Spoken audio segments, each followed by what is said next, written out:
Hey everyone, we're live here in Nourish, Heal, and Thrive. I'm excited. I got Nakula Das here, and sometimes it goes by Nicholas, so we'll let you decide how you want to talk about that today. But he does some really interesting work, and I'm not going to say what it is right now because I really just want to kind of jump right into it. Have Nakula kind of tell us what it is and jump into it because it's something different, and I think it's important. So, Nakula, thank you for being here today. Thank you. Thank you for the opportunity, to have me in the community and to share. Yeah. So let's do it. Tell us who you are and where you're from and what you do. Yeah, so I guess first what I'll do is I'll address the two name thing, right? Because it's like, well, what do we call him? Is his name Nakula or is his name Nicholas? So I'm born Nicholas Pereira, and Nakula Das is a spiritual name given to me by a spiritual teacher, a monk. And Cool. so I do my business and generally under Nakula Das training grounds, where I help men master their sexual energy and unleash their God-given abilities. Love it. Love it. All right. Yeah. So explain what all that is, because I'm sure people have no clue. Yeah, I often get that. You help men master their sexual energy. What does that even mean to master your sexual energy? And, how does that help you unleash your God-given abilities? So in my own path of my own spiritual journey, learning more about myself, asking the questions like, who am I? What am I? Why am I here? All those questions that when at a certain point of life we want to wrestle with, or I hope every human being wrestles with those questions. I actually think that if you don't wrestle with those questions, you're actually like missing a large uh, opportunity of the human form of life. Sure. That the human form of life, we can answer those questions or we can at least explore them. Let's say we can, at best, we know we can explore them. Um, and if we don't ask those questions, I think we will miss a real opportunity to go a little bit deeper in this life. So I started wrestling with those questions, and that sent me to Buddhist monasteries and New Age healing shops, and it sent me into the Hare Krishna community, and it sent me down many churches, and over a decade long, reading, learning, absorbing. I've read all the major scriptures, everything in the world, along with personal development. Books like Think and Grow Rich and Think and Grow Rich. I read, many, many years ago, and chapter 11 is called The Mysteries of Sex Transmutation. And Napoleon Hill talks about the importance of a man being able to transmute his sexual drive and force into higher purposes. And he actually goes on to state that this is one of the major leading causes of, health issues, as well as men just simply living at status quo, not being able to thrive, not being able to accumulate wealth or health or real happiness or joy, that their vigor is gone and depleted when a man is overindulgent in sexual activity. And in today's world, now that was written in, just after the Great Depression. Mhm. In today's world, we live in a hyper sexualized world in some sense. I say in some senses, we live in an illusion of a hypersexualized world, meaning there is a lot of imagery and adult content. 25 to 35% of all internet searches is adult content. I mean, if the internet represents our collective consciousness, our collective mindset, let's say our thought process, that we're what we're looking and what we're uploading and downloading, 25 to 35% of it is going to watching adult content. Like me, that's a huge, huge amount of human energy and focus and attention and power staring at pixels on a screen. And so as I started to go down my own spiritual path and started to clean up my own life, all right, maybe I should stop partying so much. Maybe I should get focused. Maybe I should, and doing all these self-mastery practices and meditations and reading, this concept of sexual transmutation kept coming up. So in the yogic Eastern philosophies, let's say in the Taoist tradition, in the Tantric tradition, in the yogic tradition or Hindu tradition, you would see the concepts of semen retention or brahmachari.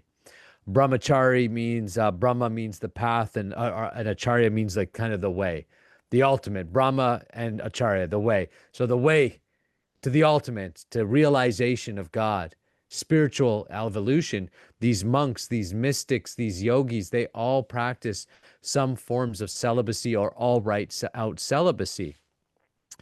And this is heavily promoted within those cultures.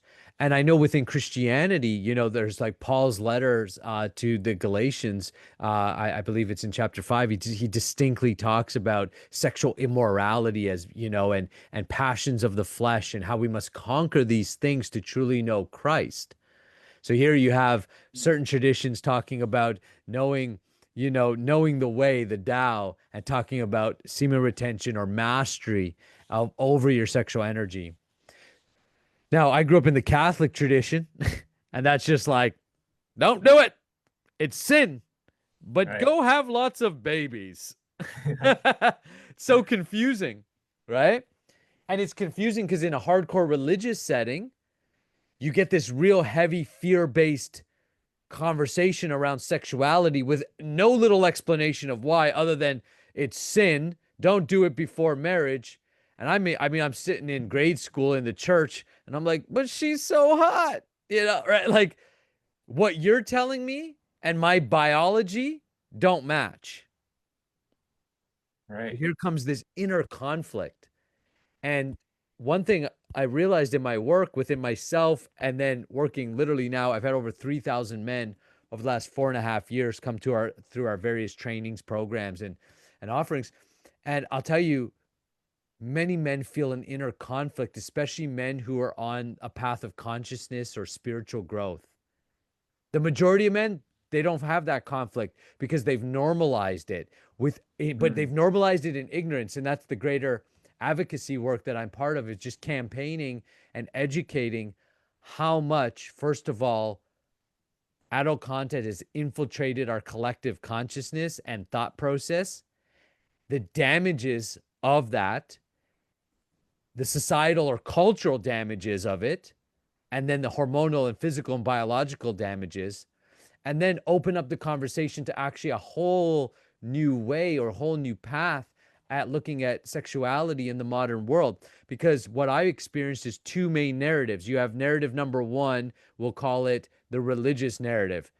Don't do it, it's evil. Only have children with it, but have lots of them.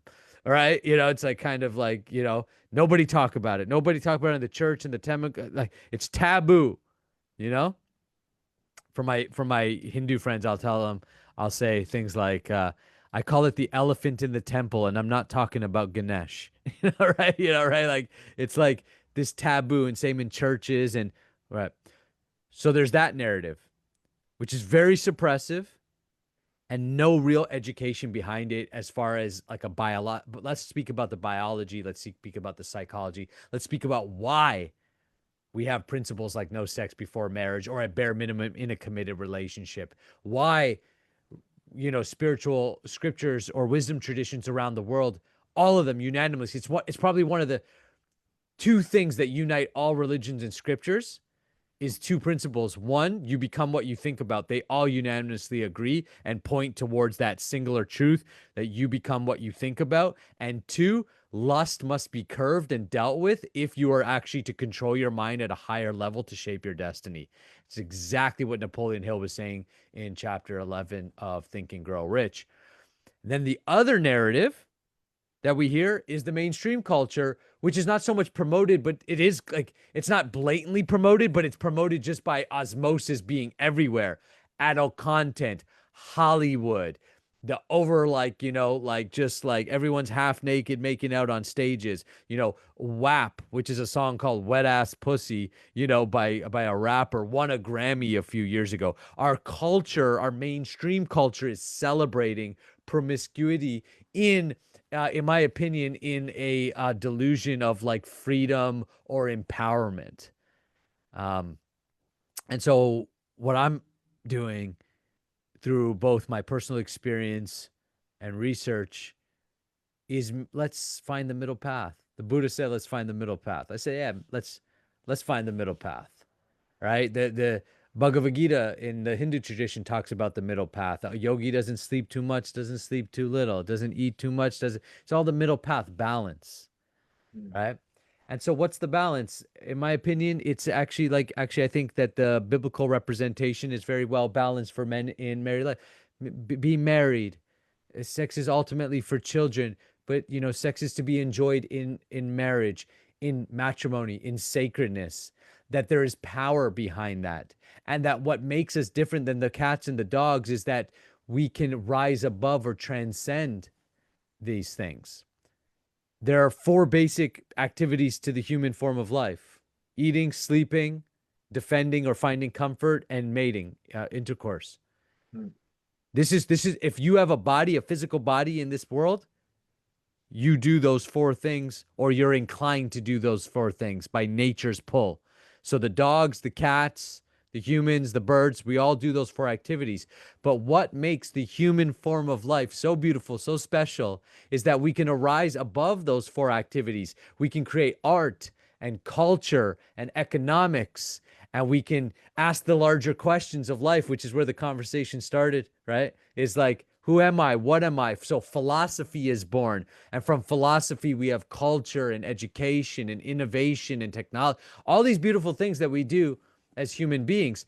But if we are operating at the level of consciousness of a body, so an animal, a dog, and a cat, and we're only chasing those things, the chief being, from our psychological perspective, is intimacy, then ultimately we are stuck in our consciousness at that level, and therefore we won't create those higher things. And you can see it in our culture in the West, where our culture, some people even argue we don't have a culture, Yeah. right? Yeah. We don't have a culture. Hot dogs and fries, fast food and pharmaceutical has become our culture. That's no Yeah. culture. That's degradation. And one of the major pinnacles or pillars of doing that is when a society, and this is repeated in history, look at the fall of the Roman Empire, when the population, this is Sodom and Gomorrah, the warning of Sodom and Gomorrah, Arjun in Bhagavad Gita asks Krishna, why do men go astray? Krishna says, it is lust only, Arjun, and from lust comes this whole degradation when we lust after things. So when I say I help men master their sexual energy, what I'm really saying is we're dealing with lust, and I'm helping men quit pornography and get that completely out of their life.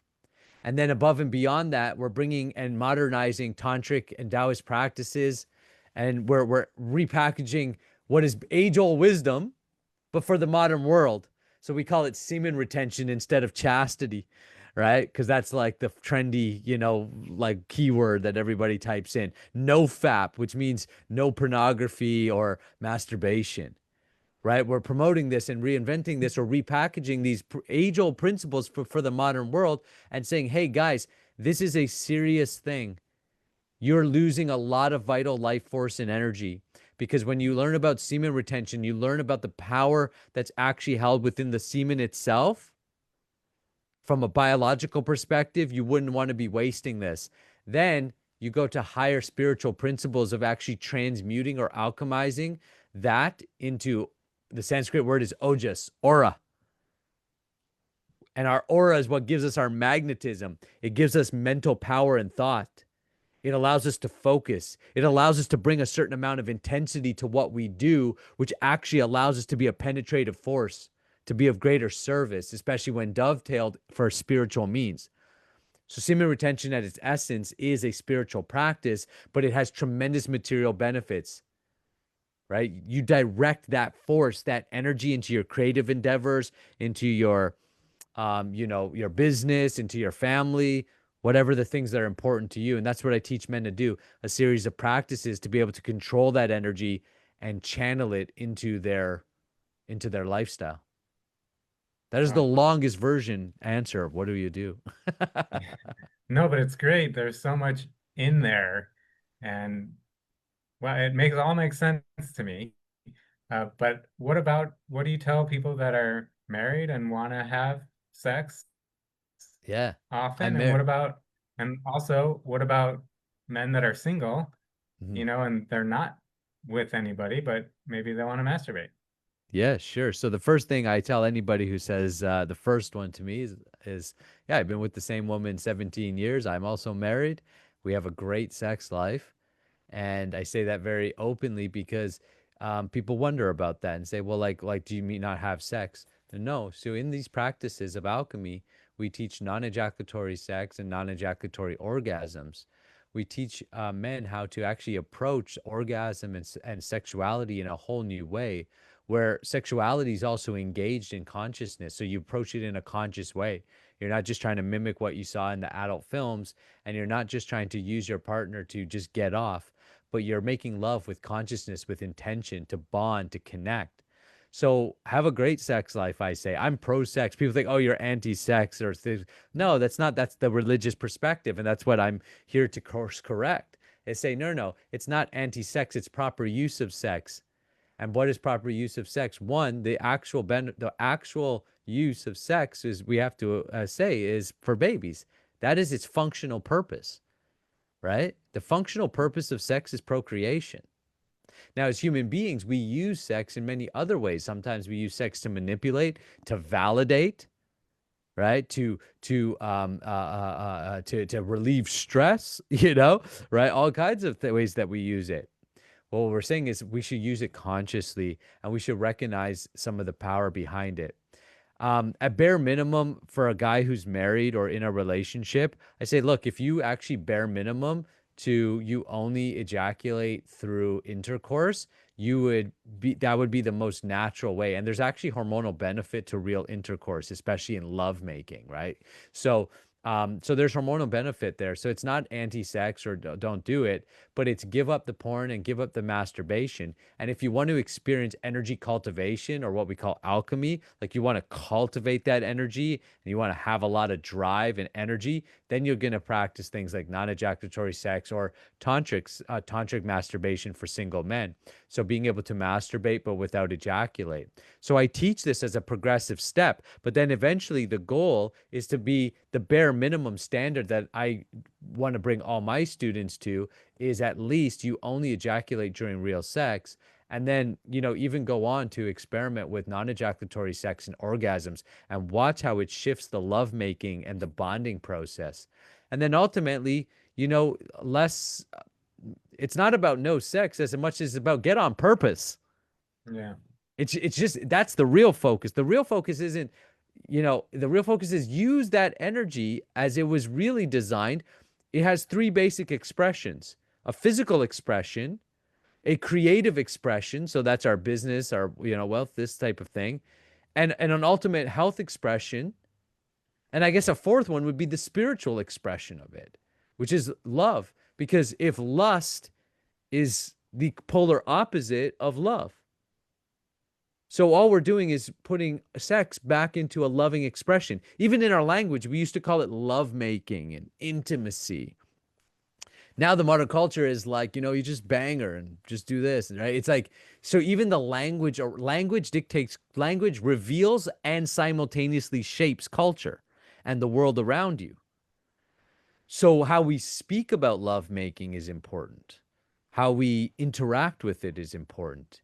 And it shapes our very psychology. Now, there's many different directions I can go, like the biological process of semen retention, why pornography is bad. I think this crowd would understand why pornography is bad, though. I think, Yeah, I think maybe what are some of the benefits of the semen retention? And yeah.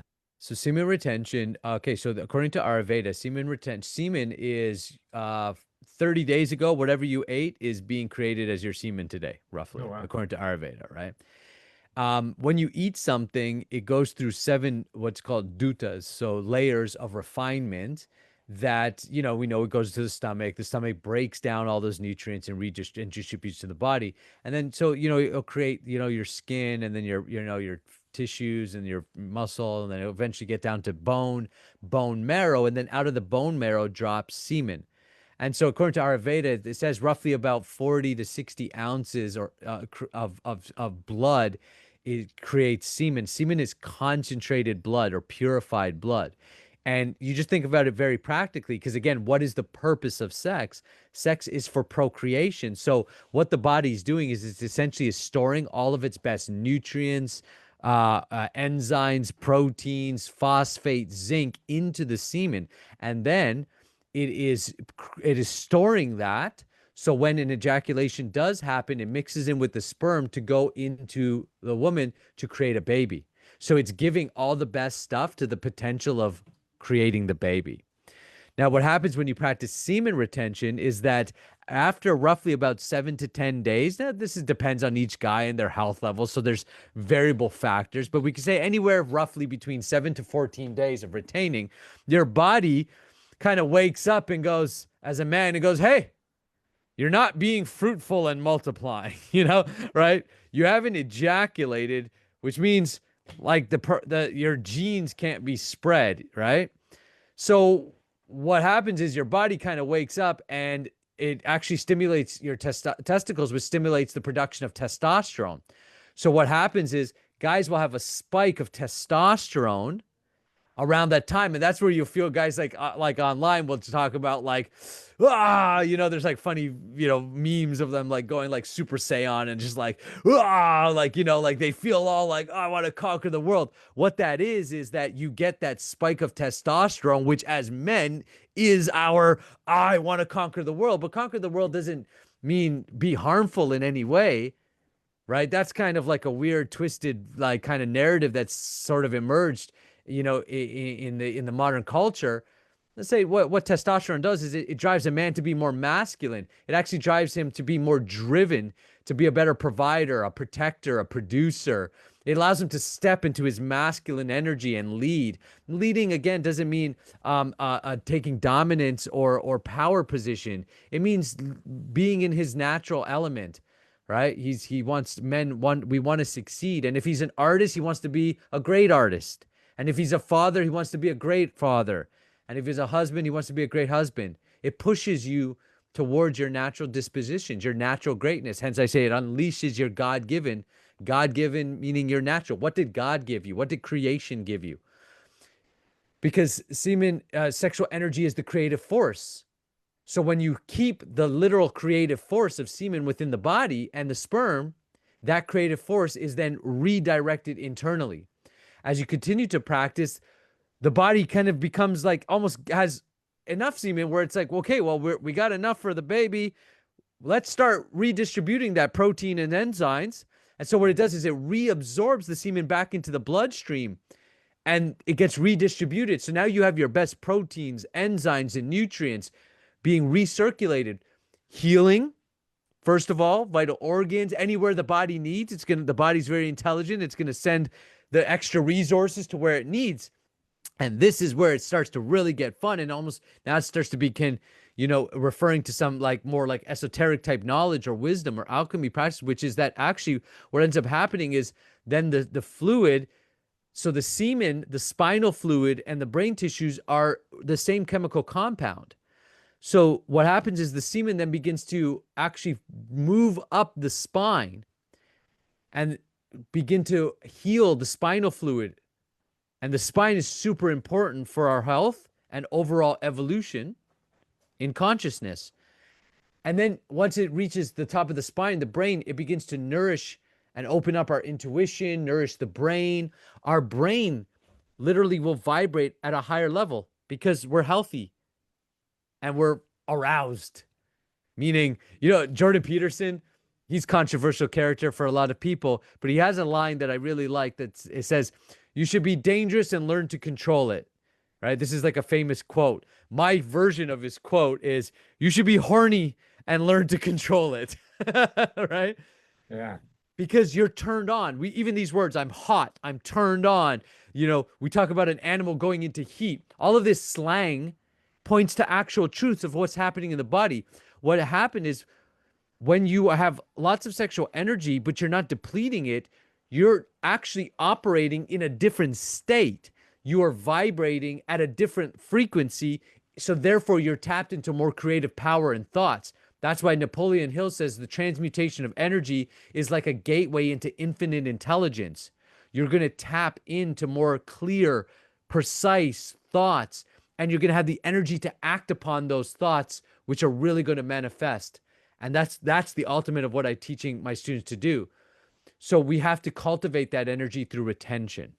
So there's biological process, which naturally turns into a healthier psychological process. And with the practice of alchemy, which is meditations, breath work, we heat that energy. Like I like to give the analogy of ice. Ice, lust, dense, matter, hard, breaks easy. Ice, material. What do you want to, if you want to loosen that ice up, what do you want to do? You want to loosen the grip of lust up. You boil the ice and it becomes water. Water, semen, creative energy, creative power. It's the sacral, creative power. It's water. And this is what we're going to use now. Now that that energy can flow easier through blood. And now what you can do, you're more creative, you're more charged up, right? That's why after you go running or you go to the gym, you just feel good because the blood is pumping. Think of it like charging you up. You're an electric being. Your circuit is charged up. And that's going to allow a lot of creative force.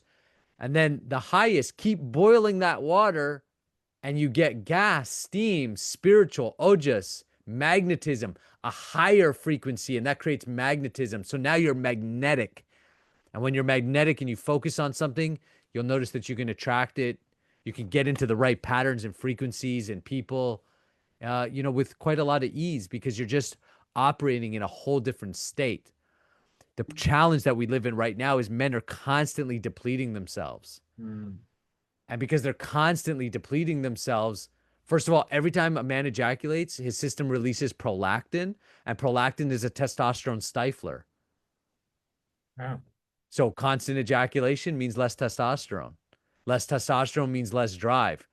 It also means more of a less of a the amazing benefit of it, in my opinion, is not the biology. It's actually what happens in the psychology of a man who knows he can also control himself.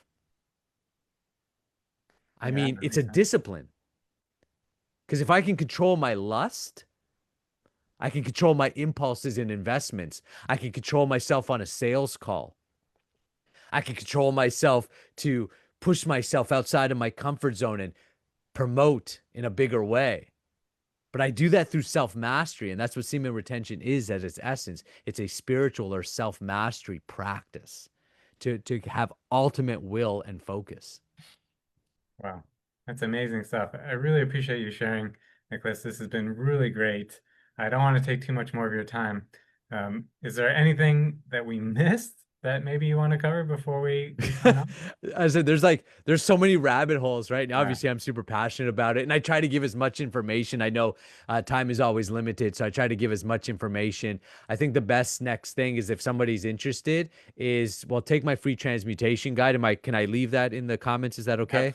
absolutely. Yeah. Yeah, so I'll leave it in the comments, and that way you can connect, and then just start following me. My most active social media is Instagram, but I've got a great YouTube channel. I got over 1,000 videos on YouTube on the subject, Oh, right? great. So there's tons of content, and I put out tons of content. I think the best thing is just start connecting, following, especially if it just piqued your interest, if it's a new concept, just learn about it, and the more you learn about it, the more you'll see if it makes sense for you or not.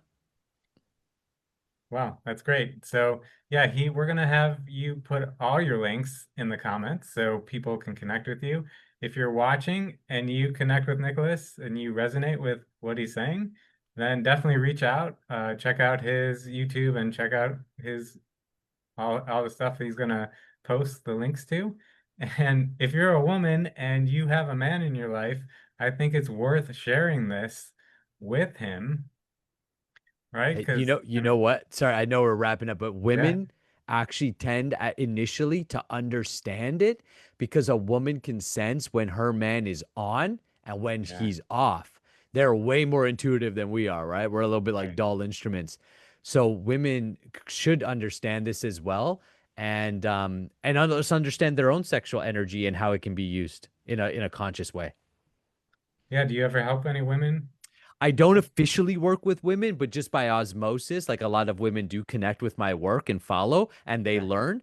So I don't officially coach women, and mainly because I can't teach you through experience, which I believe is one thing that makes a powerful teacher is through. So I can talk to you about all the biology and the book smarts, but yeah, I'm coming from real life experience, right? sure. And so I think when you marry that too, it's just more effective. And so women can learn and grasp. But then, I've got some great women, let's say partners or that I'm happy to be like, here's a great woman, to connect with on that level. Great. Awesome. That's amazing. Any final words before we sign off? I just appreciate the opportunity. Look, it is brave to talk about this subject. So I appreciate you coming out and say, hey, like, like, let's talk about that. And thank you so much for the community here. Yeah, connect with me, reach out, and I'm happy to open the conversation up. Awesome. Thank you so much. Yeah, like I said, if you're watching and you resonate with this, definitely check out the links that Nicholas is going to put in the comments here. And if you want to be spotlighted here in Nourish, Heal, and Thrive, then just comment interview and we'll spotlight you. We'll let you share your gifts, share your story, or if you're struggling, we'll help support you. So thanks again, and we'll see you at the next one.